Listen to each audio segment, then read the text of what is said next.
Have you ever wanted to increase the visual excitement of your D&D game table by having things made out of building stones that the size of your miniatures could have made? If so, this video is probably for you. This is going to be Dungeons & Dragons Beginning Crafters Building Stones Edition.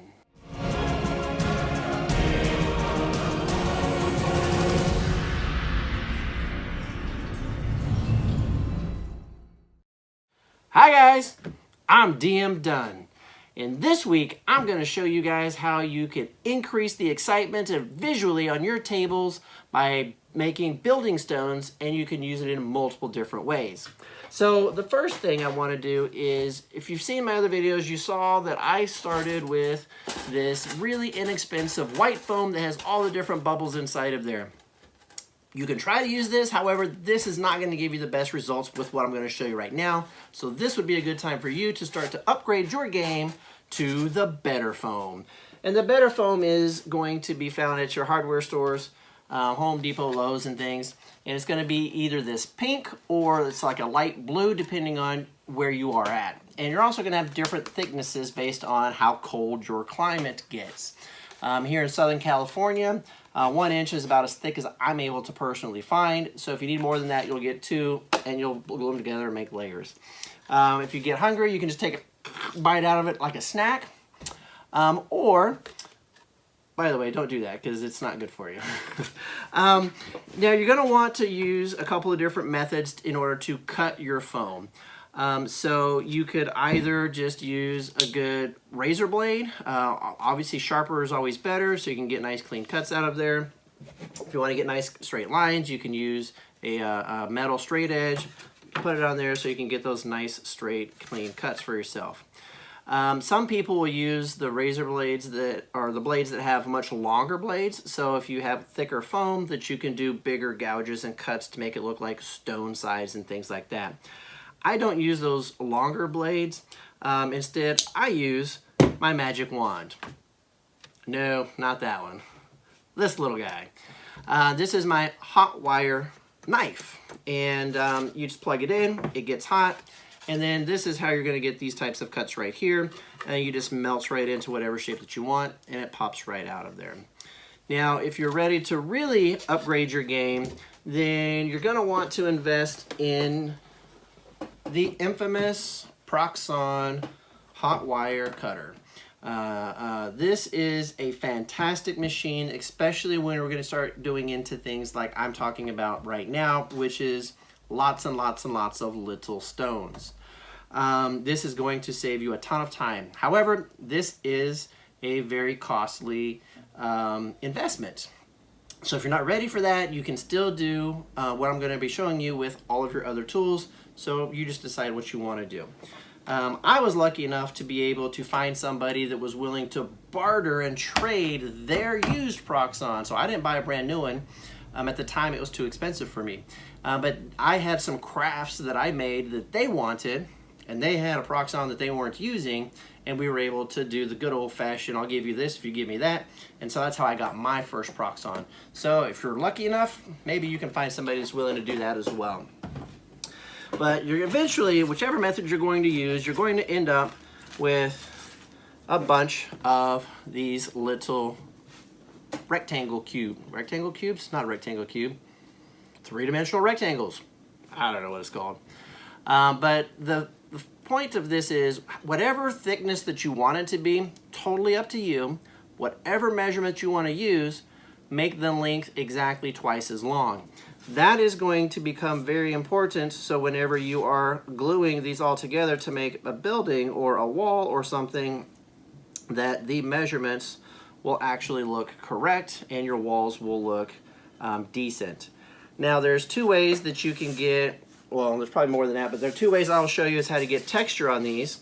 Is you can get your just standard kitchen tin foil, you crumble it up into a ball, and then you take your foam, and you're actually just going to crush all these little dents into it and crush all those sharp edges, those sharp corners, and round them off to make it look like aged stone, and put the little dimples inside of there as well.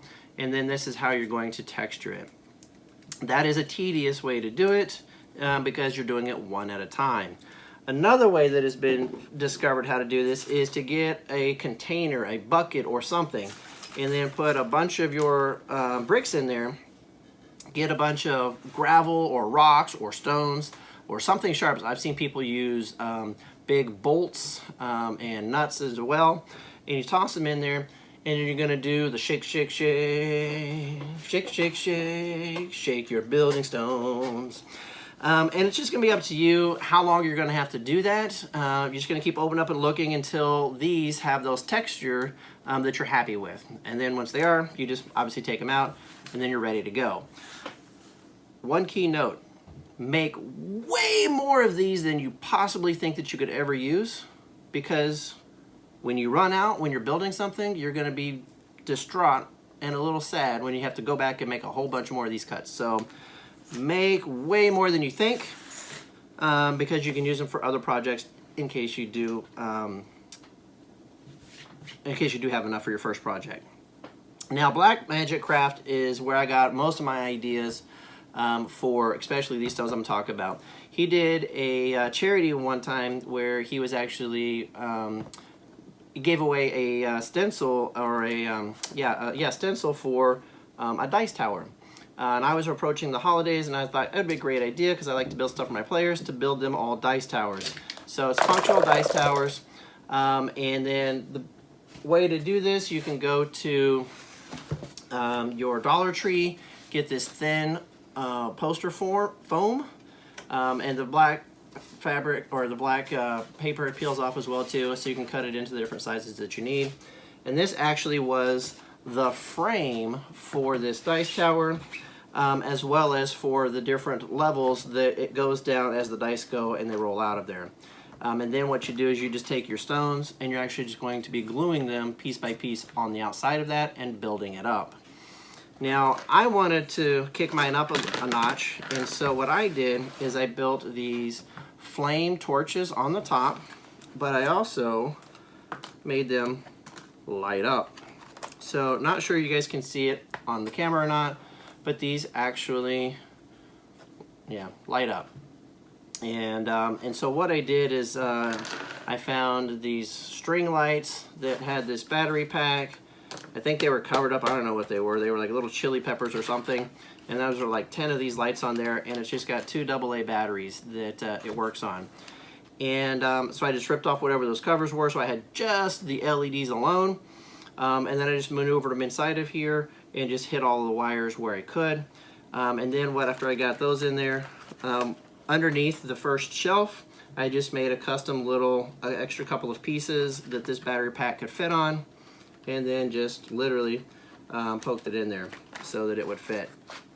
And then I just custom built in between the bricks just a separate piece that I could, with a little tab on the top, so I could pull it out to cover it up whenever it was being used.